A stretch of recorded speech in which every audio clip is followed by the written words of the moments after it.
Hello friends, this is a pre-recorded gameplay of me in the Chapter 25 PTB, playing as the new killer, Wesker, or the mastermind, whatever you want to call him.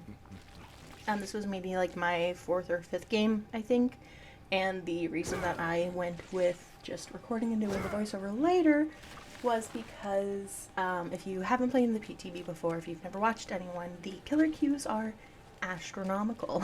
So I was like, whatever, I'll turn on and record some gameplay, just kind of chill for the night and then do a voiceover later. So this recording, by the way, this voiceover is about a week after I played this game, so I don't remember much of it, and we're kind of just going to go along with it.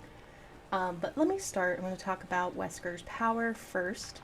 Now, this may change with live servers, but the core of it's probably not going to change. Basically, if you think of it kind of like Nurse/Demogorgon, he has this lunging ability called Bound. And it has 2 charges. The first charge goes like 6-8 meters-ish, and the second goes like 10 to 12. You can get pretty far across the map with 2 bounds if you're not blocked by anything. But it's definitely like 1 bound, and even like the second bound alone doesn't get you through a complete tile, so they're both separately definitely shorter than 16 meters.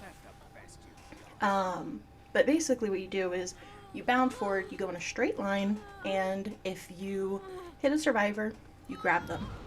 When you grab them, you're going to lunge forward another like meter or 2. I think like 2 probably. And if you hit something, you slam them into it and they take a health state. If you don't hit something, you throw them forward. And they go forward like 8 meters. They go flying. It's really funny. I have another video about that if you want to see us kind of like testing out the throwing. But you throw the survivor, and if they hit something, they lose a health state again.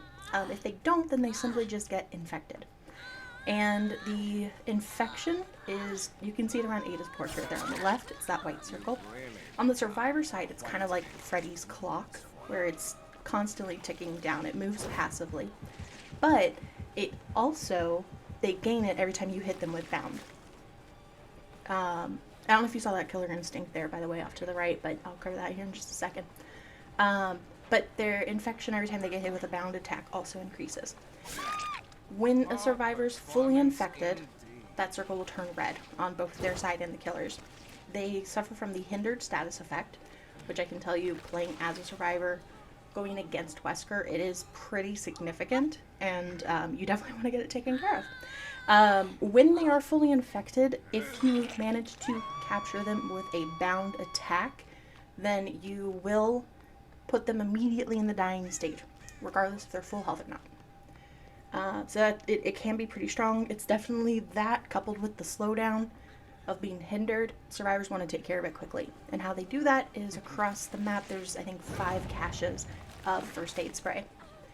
They take this spray and they can use it on themselves or another survivor. Each can has 2 charges, so it's like 10 to 12 charges in total.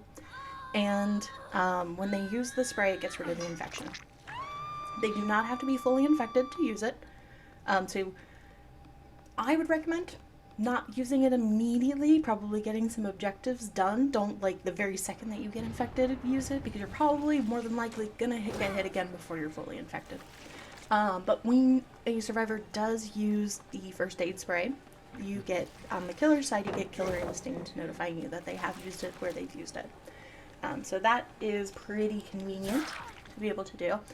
And you saw there a second ago, but if you bound at a vault point, so a window or a pallet, you will jump over the pallet as Wesker. This is something that you have to have the Bound fully charged to be able to do. And so if you happen to be at a loop and you don't have the Bound up, I wouldn't charge it just to vault. I would, like, it takes just as long to just break the pallet and move and use your Bound to, like, 2 bounds to catch up, by the way. Because when you vault, you only use 1 bound, and even if you have a second, it immediately goes into recharge. So, but if you already have it up, and like if it's a god pallet, for example, like if somebody traps you inside a shack and they're already running, and you already have it charged, might as well vault over the pallet and catch up to them quicker, right? So it's useful in some cases. I've definitely overused it because I was having fun trying it out, but it is kind of a balance of knowing when to use that. But it is pretty neat. It's a power that we really don't have any other killers. Like Legion obviously can vault in Frenzy, but I mean Legion can't immediately down you right after. And I think one of these plays I do vault over somebody and I catch them with a matter of seconds. But you know, Legion can go out of their power, but unless they're doing the Legion tech, getting blinded while they're vaulting, there's a few seconds that the survivor has to get to another pallet or window that the Legion can't vault quickly, right? So it is pretty interesting. That said, he doesn't have anything in his kit that helps get rid of pallets quickly. So he doesn't really chew through resources like other killers like Nemesis, Cannibal, Demogorgon, all of those killers. He doesn't do the same. So he can work around pallets if needed, but at the end of the day, you still got to go over, you got to kick it like that. Yeah. What perfect timing of this video. So for that, and obviously it's hard to say, I only played a few games as him. A lot of people, I've read forums because they're always really fun. A lot of people will, like I use the vault there because that's a god window, now I'm like on her ass. Anyway, a lot of people are trying to say like he's overpowered. I don't think that's the case. I don't think he's weak at all. I think he's the kind of killer that if you, oh, I thought I was gonna get her. I was like, oh yeah, that was a really risky unhook. Sorry, like I said, this is like a week old footage. I don't remember playing this game. But I feel like he's the kind of killer, kind of like Demogorgon, where in the right hands, he has the potential to be pretty oppressive and strong, but by no means is he actually an oppressive killer, or even like, I don't see him having much. He could have some, I think with like, what's the perk? Infectious, right? He could have some snowball potential just by how quickly he can move like across a full tile with like 2 bounds and catch somebody. So that's pretty convenient. Oh yeah, this is where I like get right on top of her because I vaulted. That's what I was talking about earlier. So he has the potential, I think, to be very strong if somebody plays him enough and kind of like masters his kit. But I would not say in any case that he's an overpowered killer. I don't think he's like excessively strong in any way. In fact, if I had to put him in a tier right now, I would put him lower B tier. He, power-wise, reminds me a lot of Trickster, in that if he catches you out in the open or at a long wall loop, you're kind of fucked. You're gonna get hit. I think he's stronger than Trickster because obviously he doesn't have to hit you multiple times. But if he catches you at just like out in the open, unawares, you're stuck. But if you catch him at like a small loop, it's basically like going against Nemesis, right? Where you just run around in a circle forever and he can only M1 you. If he tries to use his power, he's not going to get you around a smaller loop. So his chase power kind of varies about whether, like, what kind of loop the survivors find themselves in. So for that, like I said, I don't think he's like super strong, but I do think he has some potential. And here I'm just like kind of practicing testing out like how far the bound goes. So you saw like I crossed like half the map with that, and Haddonfield's not small, so it's a pretty significant if you use both bounds. And in here I was trying to see if you could card tech, and I don't think you can. So the thing about also his bound and where I think kind of a skill gap comes with it, as far as like how strong he could potentially be, is one, knowing how far you bound for each bound, knowing when to go into the second bound if you need to, kind of like when to use Nurse's second blink. And then on top of that, also being aware of his hitbox, because his hitbox is massive. You saw there, like I used both bounds and I didn't go anywhere because I kept bumping into that car. So being aware of his hitbox, which is both good and bad. Good, it's very forgiving to be able to hit survivors. Bad, you bump into absolutely everything. The first few matches that I played were on RPD, the new RPD, by the way, which is more open than old RPD. And I was still hitting walls constantly and not able to get anywhere with his power. So indoor maps are going to be a lot more rough for him. He really excels out in open maps. I played on one of the corn maps, I forget which one in particular, and I played on Wrecker's Yard and absolutely destroyed the teams both times. And as you saw on this map, handled the team pretty well.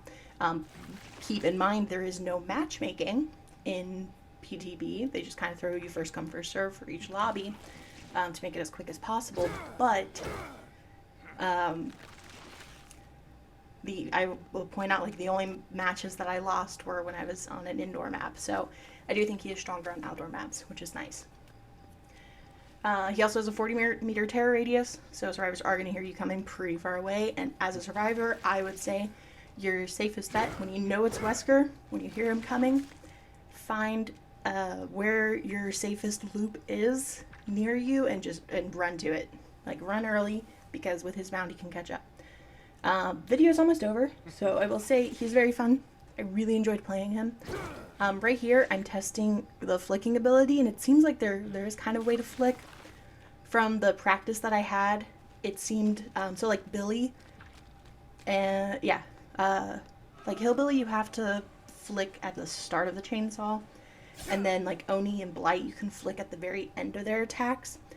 So with Wesker's, I kind of had to like flick in the middle. I kept practicing, but I couldn't really get the timing of it.